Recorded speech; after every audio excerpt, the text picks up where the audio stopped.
Good morning बच्चे, मैं अशोक यादव। आज जो है हम हिंदी कक्षा 6 हिंदी व्याकरण का जो है तीसरा लेसन जो है शब्द विचार का शेष भाग पढ़ाएंगे, जिसमें आज हम सभी लोगों को जो है अर्थ के आधार पे शब्द या शब्दों के प्रकार के बारे में पढ़ना है। तो चलिए प्रारंभ करते हैं। अर्थ के आधार पे शब्द। अर्थ के आधार पे शब्द दो प्रकार के होते हैं। अर्थ के आधार पे शब्द दो प्रकार के होते हैं। पहला है निरर्थक और दूसरा है सार्थक। निरर्थक का अर्थ होता है जिन शब्दों से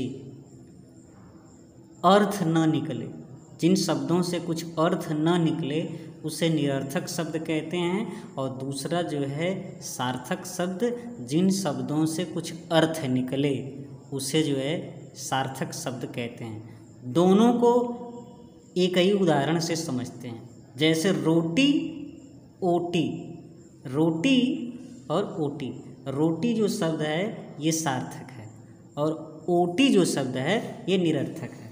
अगर केवल ओटी कहा जाए तो इसका अर्थ कुछ पता नहीं चल पा रहा है, इसलिए जो ओटी शब्द है वो निरर्थक है। जैसे डिब्बा उब्बा, जो उब्बा जो शब्द है वो निरर्थक और जो डिब्बा शब्द है वो सार्थक है। तो चलिए इनकी परिभाषा देख लेते हैं।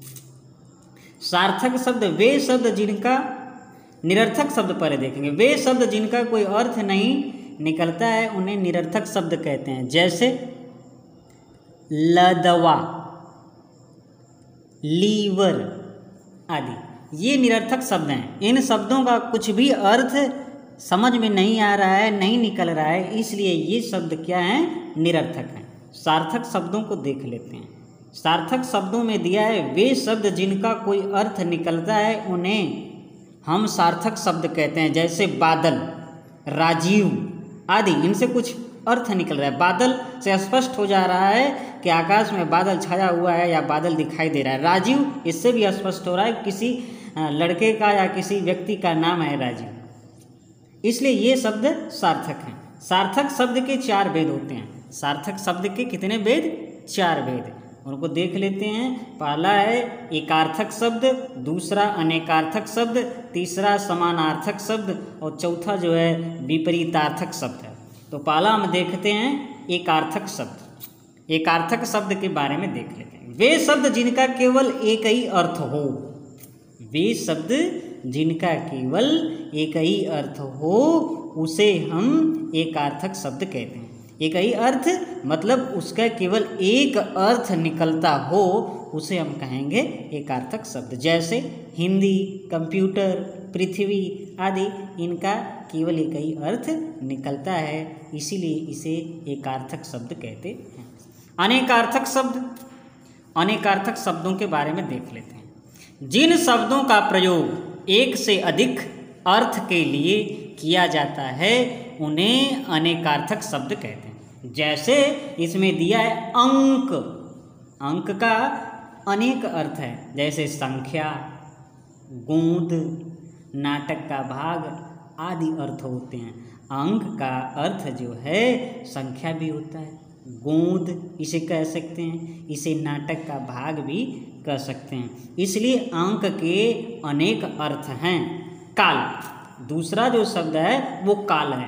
काल को या काल का कई अर्थ है, या इसको हम कई तरह से कह सकते हैं, जैसे समय, मृत्यु, आने वाला या बीता हुआ कल आदि, ये काल के अंतर्गत आता है। यानी काल का अनेक अर्थ होता है, इसीलिए ये जो है अनेक अर्थों को प्रकट कर रहा है, इसीलिए ये अनेकार्थी शब्द कहलाता है। समानार्थक शब्द, जिसको पर्यायवाची शब्द कहते हैं। समानार्थक शब्द जिसे हम पर्यायवाची शब्द कहते हैं, इन्हें भी देख लेते हैं। समानार्थक शब्द का अर्थ है समान अर्थ वाला, अर्थात वे शब्द जो किसी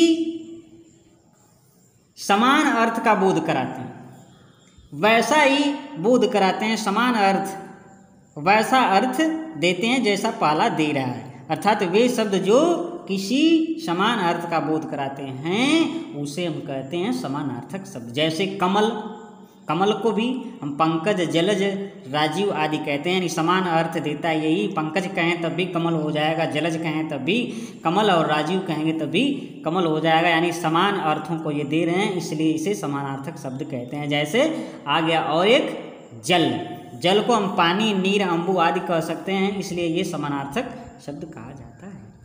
विपरीतार्थक शब्दों के बारे में जान लेते हैं। विपरीतार्थक का अर्थ होता है विपरीत अर्थ वाले।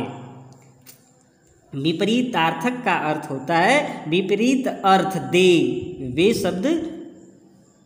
विपरीतार्थक का अर्थ होता है कि शब्द, जो शब्द दिया जाए उसका कोई विपरीत अर्थ मिले तो उसे कहते हैं विपरीतार्थक शब्द। वे शब्द जो समस्त उल्टे अर्थ का बोध कराते हैं उन्हें विपरीतार्थक या विलोम शब्द कहते हैं। जैसे राजा का रंक, ये विपरीतार्थक शब्द है। राजा का रंक, ये दोनों आपस में विपरीतार्थक हैं। अमीर का गरीब, ये दोनों आपस में विपरीतार्थक हैं।